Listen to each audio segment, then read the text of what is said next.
नमस्कार। जम्मू कश्मीर से धारा 370 की समाप्ति के साथ वहां पर एक अलग तरह की राजनीतिक प्रक्रिया की शुरुआत हुई। धारा 370 की समाप्ति के साथ ही जम्मू कश्मीर राज्य को दो केंद्र शासित प्रदेशों में बदल दिया गया था। स्वाभाविक है कि केंद्र शासित प्रदेशों में एक नई तरह की राजनीतिक प्रक्रिया होती है। विशेषकर यदि हम जम्मू कश्मीर की बात करें तो धारा 370 की समाप्ति के आज लगभग 2 वर्ष पूरे हो चुके हैं। इसके बाद केंद्र सरकार ने जम्मू कश्मीर के मुद्दे पर सर्वदलीय बैठक का आयोजन किया। इसे सर्वदलीय बैठक की जगह कहें कि जम्मू कश्मीर में कार्यरत राजनीतिक दलों के साथ वार्ता की है। और इस वार्ता पर हम आज चर्चा करेंगे। हम यह जानने का प्रयास करेंगे कि इस तरह के वार्ता से जम्मू कश्मीर के राजनीतिक प्रक्रिया को किस तरह से आगे बढ़ाई जा सकती है। इस प्रक्रिया को आगे बढ़ाने में कहाँ केंद्र सरकार को सफलता मिल सकती है और कहाँ वो विफल हो सकती है। इन तमाम पहलू पर चर्चा करेंगे। लेकिन इससे पहले संक्षेप में जान लेते हैं कि धारा 370 की समाप्ति के बाद जम्मू कश्मीर में किस तरह से राजनीतिक एवं प्रशासनिक बदलाव आए। सबसे पहला बदलाव तो धारा 370 से संबंधित है। जैसे ही धारा 370 की समाप्ति हुई उसके बाद धारा 370 के अंतर्गत आने वाले अधिकांश कानून को समाप्त कर दिया गया, क्योंकि धारा 370 के वजह से वहां पर कई ऐसे केंद्रीय कानून थे जो कि लागू नहीं थे और जो कुछ विशेष कानून लागू थे तो विशेष कानून को समाप्त कर दिया है। और इसकी जगह पर के हम देखते हैं कि इसकी जगह पर जो भारतीय कानून अभी तक वहां पे लागू नहीं होते थे उन कानूनों को लागू किया गया। ऐसे बहुत सारे कानून थे जो धारा 370 की वजह से जम्मू कश्मीर राज्य पर लागू नहीं होती थे। इसके अतिरिक्त देखें तो जम्मू कश्मीर राज्य के लिए एक नए नागरिकता कानून बनाई गई है। इस कानून के प्रावधान पर अलग से चर्चा हो सकती है और हम करेंगे भी। साथ ही वहां पर स्थानीय प्राधिकरण के लिए चुनाव भी हुए। यदि राजनीतिक के अंतर्गत देखें तो जो अलगाववादी हुर्रियत कॉन्फ्रेंस से उनके अधिकांश नेता जेल में बंद हैं, उन पर कई अनियमितताओं का आरोप भी लगा हुआ। आज हम चर्चा करेंगे। जब इस बैठक की शुरुआत हो रही थी तो पहले से कहा गया कि इस बैठक में कोई एजेंडा तय नहीं होगा। स्वाभाविक है कि बैठक में यदि कोई एजेंडा यदि तय नहीं है, इसका अर्थ ये भी होता है कि सभी पक्षों को अपनी बात खुलकर रखने की आजादी होती है। लेकिन इसका एक पक्ष ये भी होता है कि बैठक का एजेंडा से अधिक परिणाम पहले से ही निर्धारित कर दिए गए हैं और बैठक में उस परिणाम को सामने रखा गया। मतलब केंद्र सरकार ये पहले से तय कर चुकी है कि जम्मू कश्मीर में राजनीतिक प्रक्रिया किस तरह से आगे बढ़ेगी, वो हम तय कर चुके हैं। अब हम जम्मू कश्मीर के राजनीतिक दलों को ये तय करना है कि वो इस प्रक्रिया पर आगे बढ़ेगी कि नहीं बढ़ेगी। यदि बढ़ती है तो भी उनका स्वागत है, अगर नहीं बढ़ती है तो भी उनका स्वागत है।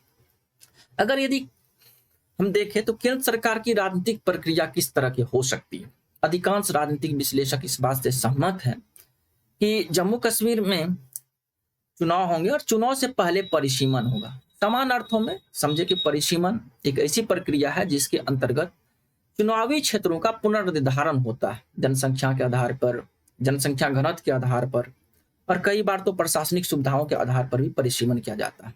चुनावी क्षेत्र में परिसीमन का समान अर्थ यही होता है। इसके बाद परिसीमन के बाद वहां पर चुनाव होंगे।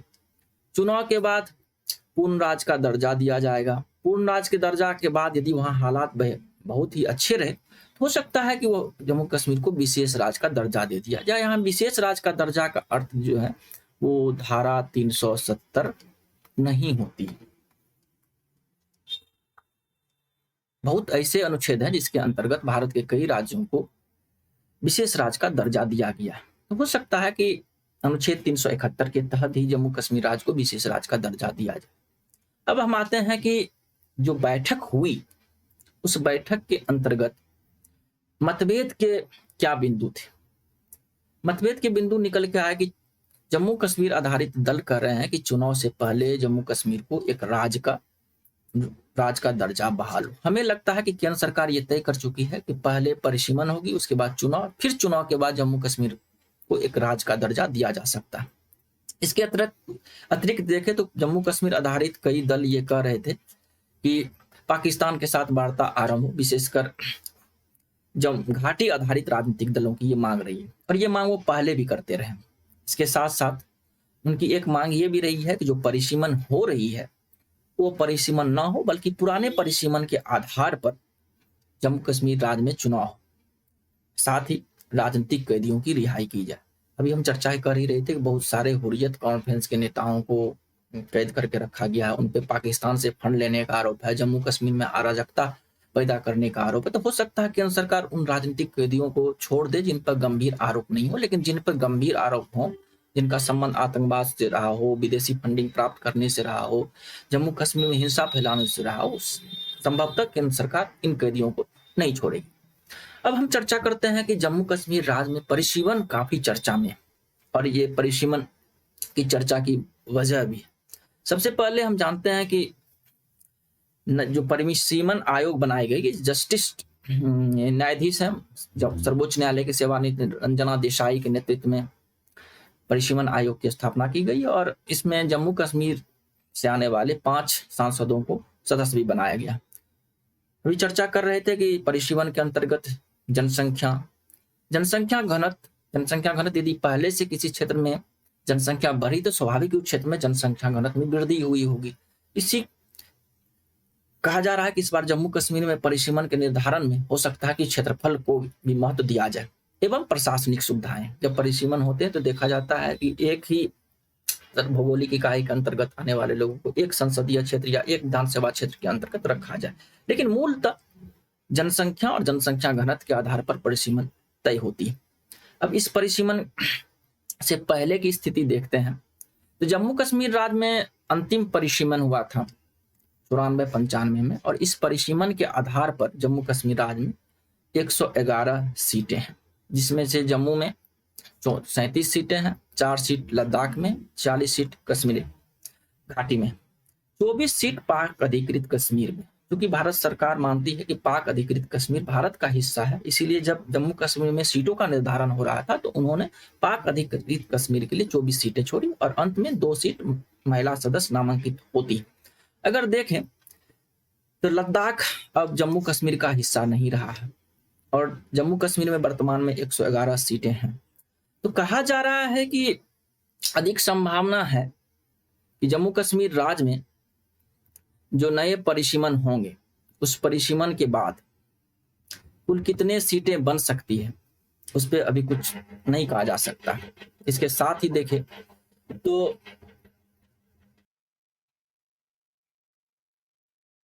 माना जा रहा है कि जम्मू कश्मीर में सीटों की संख्या 90 हो सकती है, और जम्मू में सीटों की संख्या कितनी होगी ये भी नहीं कहा जा सकता। कश्मीर में घाटी में सीटों की संख्या कितनी होगी ये नहीं कहा जा सकता है, लेकिन देखा गया है कि जम्मू कश्मीर में परिसीमन का आधार 2011 का वर्ष को रखा जा रहा है, और इस 2011 के वर्ष को लेकर के भाजपा ने आपत्ति जताई, और आपत्ति के पीछे उनका वजह है कि वो कह रहे हैं कि 2011 के जनगणना में जम्मू क्षेत्र के जनगणना को कम दिखाया गया था।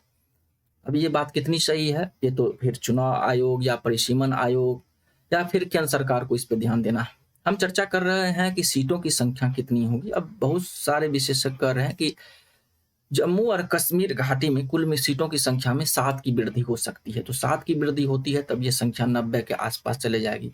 अब ये भी चर्चा है जैसा कि कश्मीर घाटी के नेता कह रहे हैं कि जम्मू में सीटों की संख्या बढ़ाई जा सकती है, और ये कितनी बढ़ाई जाएगी इस पे भी कुछ नहीं कहा जा सकता। अब क्योंकि परिसीमन आयोग की बैठक आरंभ हो गई है तो देखना होगा कि वो किस आधार पर जम्मू में सीटों की संख्या बढ़ाती या फिर कश्मीर घाटी में सीटों की संख्या कितनी बढ़ती। लेकिन इतना माना जा रहा है कि परिसीमन के बाद सीटों की संख्या बढ़ेगी, और इन वृद्धि में सबसे अधिक हिस्सा जम्मू कश्मीर के हिस्से आएगा। और इसी बात को लेकर के जो घाटी स्थित राजनीतिक दल हैं इस परिसीमन का विरोध कर रहे हैं। उनको लगता है कि अभी तक जम्मू कश्मीर की राजनीति पर घाटी के राजनीतिक दलों का प्रभाव रहा, यदि जम्मू से सीटों की संख्या बढ़ती है तो उनके इस प्रभाव में कमी आ सकती है।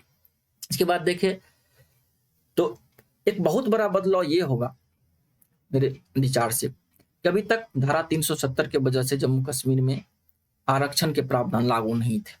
अब इसके वजह से वहां अनुसूचित जातियों के लिए सीटें नहीं थी, लेकिन माना जा रहा है कि इस बार जो परिसीमन होंगे उसमें अनुसूचित जातियों के लिए सीटों की संख्या आरक्षित की जा सकती है, और यह यदि संख्या 7 के आसपास होती है तो ऐसे में भी जम्मू आधारित राजनीतिक दलों के प्रभाव में वृद्धि हो सकती है। और इसी बात के आशंका के देखते आशंका को देखते हुए घाटी आधारित राजनीतिक दल इस परिसीमन का विरोध कर रहे हैं। खैर जो भी हो, इतना तय है कि जम्मू कश्मीर में राजनीतिक प्रक्रिया आगे बढ़ चुकी है और इस प्रक्रिया का निर्धारण केंद्र सरकार ने अपने तरह से किया है कि किस तरह से हम पहले जम्मू कश्मीर में परिसीमन होगी, परिसीमन के बाद चुनाव होंगे, चुनाव के बाद यदि बेहतर हालात रहे तो जम्मू कश्मीर को पूर्ण राज्य का दर्जा दिया जा सकता है और यदि इससे बेहतर हालात रहे तो जम्मू कश्मीर को विशेष राज्य का दर्जा भी दिया जा सकता है।